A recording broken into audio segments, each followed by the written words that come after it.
Welcome back to my channel. இந்த வீடியோவில் நம்ம இப்போ எதை பற்றி பார்க்க போகிறோம்னு பார்த்தீங்கன்னா அயலான் படத்தோட ரிவ்யூ தான் பார்க்க போகிறோம். ஸோ வாங்க வீடியோக்குள்ளே போகலாம். ஃபர்ஸ்ட் ஆஃப் ஆல் இது பார்த்துக்கிட்டிங்கன்னா இந்த படம் வந்து கிட்ஸ் அண்ட் ஃபேமிலிக்கு ரொம்ப கன்ஃபார்ம் பிடிச்சிருந்து. பிகாஸ் இது ஒரு ஃபன்ஃபில் ஃபேண்டசி படம். இந்த படத்தில் ஃபஸ்ட்டு நம்ம மெயினாக ஹேட்ஸ் ஆஃப் யாருக்கு சொல்லணும்னா பேந்தம் விஎஃப்எக்ஸ் அவங்க தான். பிகாஸ் விஎஃப்எக்ஸ் அந்தளவுக்கு அவங்க ஒர்க் பண்ணியிருக்காங்க. 95% எந்த இடத்துலையுமே பிசுறு தட்டில் அந்த அளவுக்கு ஒரு விஎஃப்எக்ஸ் ஒர்க்கு ஒரு ஹாலிவுட் ஸ்டாண்டர்டில் இருந்து தமிழ் சினிமா இந்தியன் சினிமாவில் பெஸ்ட்டு விஎஃப்எக்ஸ்ன்னு நான் சொல்லுவேன். பிகாஸ் ஹாலிவுட் ஸ்டாண்டர்டில் ஒரு விஎஃப்எக்ஸ் பண்ணியிருக்காங்கன்னு தான் நான் சொல்லணும்.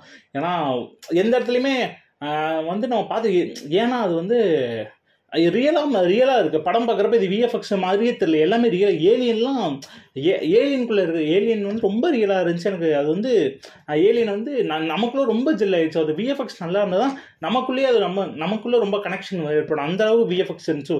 Hats off to Phantom. அதுக்கப்புறம் பார்த்திங்கன்னா இந்த படத்தில் வந்து ஷோ ஸ்டீலர் 2 பேர்னா சிவகார்த்திகேயன் அண்ட் டாட்டூ தான். பிகாஸ் அவங்க 2 பேருக்குள்ளே இருக்கிற எமோஷன் பண்ணி எனக்கு ரொம்ப கனெக்ட் ஆச்சு. அவங்க 2 பேத்துக்குள்ளே இருக்கிற எமோஷன் பண்ணி எனக்கு ரொம்ப கனெக்ட் ஆச்சு. சில எமோஷன் சீன்ஸ்லாம் எனக்கு சூப்பராக ஒர்க் அவுட் ஆகிருந்துச்சு இந்த படத்தில். அதுவும் மெயினாக ஏலியனுக்கும் எஸ்கேக்கும் இருக்குது. SK hats off. பிகாஸ் ஒரு ஏலியன் இல்லை, அந்த ஏலியன் அந்த ஷூட்டிங்கில் இருந்திருக்காது, இருந்தாலும் அந்த ஃபீல் கொண்டு வந்தார் பார்த்தீங்களா, நமக்குள்ளே கனெக்ட் பண்ணுற ஃபீல்.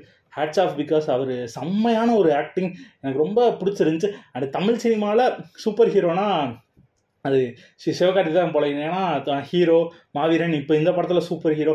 இந்த மெயினாக இந்த படத்தில் வந்து எனக்கு இன்டர்வல் பிளாக் வந்து ஒரு மைண்ட் ப்ளோயிங் இன்டர்வல் பிளாக்னு சொல்லுவாங்க. சதறிட்டேன், அந்த மாதிரி தான் இருந்துச்சு. இன்டர்மிஷன் போடுற இடம் வந்து எனக்கு நான் எதிர்பார்க்கல. நான் வந்து ட்ரெய்லர் பார்க்குறப்ப யோசிச்சுக்கிட்டே இருந்தேன், எப்படி வந்து சிவகார்த்திகேயன் வந்து நார்மல் சிவகார்த்திகேயன் அந்த ஊரில் போடுற ட்ரெஸ்லாம் போட்டுருக்கிற ஒரு சிவகார்த்திகேயன் எப்படி அந்த பிளாக் கலர் ட்ரெஸ் மாறினாரு. ஏன்னா யோசிக்கிட்டு இப்போ எப்படி மாற போகிறார். பட் அது இன்டர்மிஷன் ஒன்று கொடுத்துருப்பாரு மாதிரி மைண்ட் ப்ளோயிங்காக இருந்துச்சு. அதுக்கப்புறம் ஏலியன் வந்து நமக்குள்ளே ரொம்ப கனெக்ட் ஆனதுக்கு 2 காரணம். ஒன்று விஎஃப்எக்ஸ் அண்டு சித்தார்த் வாய்ஸ். ஏன்னா சித்தார்த் வாய்ஸ் வந்து நமக்குள்ளே அவ்வளோ ரொம்ப ஜெல் ஆயிடுச்சு.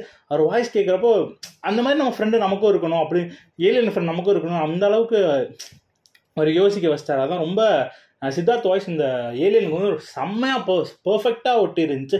அதுக்கப்புறம் காமெடிஸ் ஃபஸ்ட் ஆஃப் ஃபுல்லாக ஒரு 25 மினிட்ஸ் வந்து ஒரு செட்டப் பண்ணிக்கிட்டு இருப்பாங்க, செட் பண்ணிக்கிட்டே இருப்பாங்க கதை நகர்றதுக்கு. அண்ட் அதுக்கப்புறம் எப்போ ஏலியன் வந்து சிவகார்த்திகேயன் அவங்க டீமுக்குள்ளே ஜாயின் ஆகுதோ comedy திருச்சிரும்.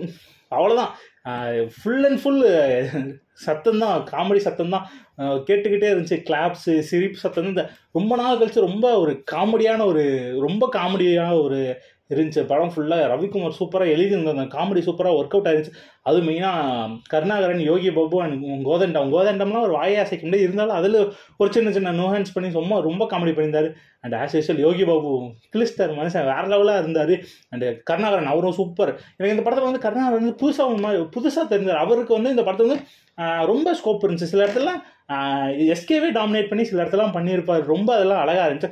And Rakul breath Singh ரொம்ப இது வெளியேந்து வந்து ஹீரோயின்னு இல்லாமல் அவங்களுக்கும் ஒரு சின்னதாக ஒரு கேரக்டர் கொடுத்து அவங்களும் கரெக்டாக அவங்களும் சயின்ஸ் படிக்கிறவங்க அப்படின்ற ஒரு கேரக்டர் கொடுத்து உள்ளே கொண்டு வந்து ரொம்ப அழகாக இருந்துச்சு. எப்போ இந்த ஏலியன் உள்ளே வந்து இறங்கி சிவகார்த்திகேயன் மீட் பண்ணுமோ அப்போ இருந்து ஒரு இன்டர்வல் வரைக்கும் படம் வேறு லெவலாக தெரிச்சிடும். அந்தளவுக்கு இருந்துச்சு.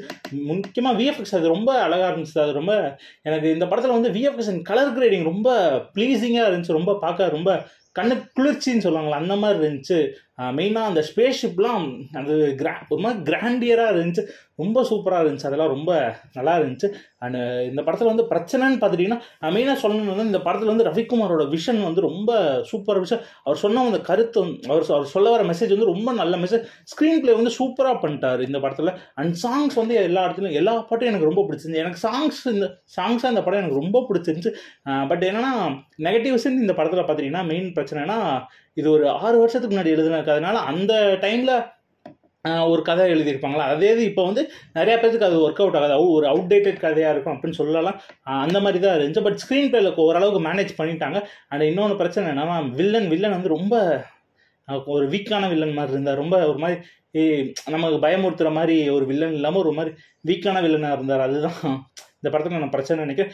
அண்டு மெயினாக எனக்கு ரொம்ப ஒரு மாதிரி நம்ம வீடியோஸ்லாம் நான் சொல்லியிருப்பேன், பெரிய பை என்ன பண்ண போகிறார், ஏஆர் ரஹ்மான் என்ன பண்ண போகிறான்னு நினச்சதுன்னு மனுஷன் பாட்டில் என்னெல்லாம் பண்ணாரோ பிஜிஎம்ல அது பண்ணாமல் மறந்துட்டார், பண்ணாமல் விட்டுட்டாரு. ஏன்னா இன்னும் கொஞ்சம் பிஜிஎம் ரொம்ப நல்லா பண்ணியிருக்கலாம்.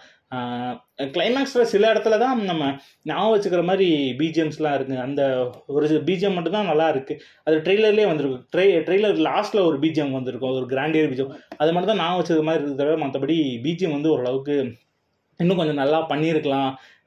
ஒரு எந்திரன் அளவுக்கு எதிர்பார்த்துட்டு போனோம்னா வந்து ஒரு எந்திரனோட ஜூனியர் வெர்ஷன், எந்திரனோட 2.0 வெர்ஷன் அந்த மாதிரி தான் அயலான் நினச்சிட்டு போனேன். எஸ், அந்த மாதிரி சங்கரோட வேலையை வந்து ரவிக்குமார் சூப்பராக பண்ணிட்டார். ரஜினியோட வேலையை வந்து எஸ்கே நல்லா பண்ணிட்டார். பட் ஏஆர் பை எந்திரன் என்ன பண்ணாரோ அதை மிஸ் பண்ணிட்டாருன்னு நினைக்கிறேன். இன்னும் கொஞ்சம் நல்லா பண்ணியிருந்தா இன்னும் அந்த செகண்ட் ஹாஃப்லாம் கொஞ்சம் சீன்ஸ் இன்னும் எலிவேட் பண்ணியிருக்கலாம் ஒரு பிஜிஎம் மூலிமா. பிகாஸ் செகண்ட் ஹாஃபில் சின்ன கொஞ்சம் டிப்பு இருக்குது. அந்த டிப்பு வந்து பாய் நினச்சிருந்தா கொஞ்சம் இன்னும் பிஜிஎம் போட்டு நல்லா பண்ணியிருக்கலாம். ஒரு நம்ம ட்ரெய்லரில் பார்த்துருப்போம், தீப்பத்தி எரியிற சீன்லாம் இருக்கும்.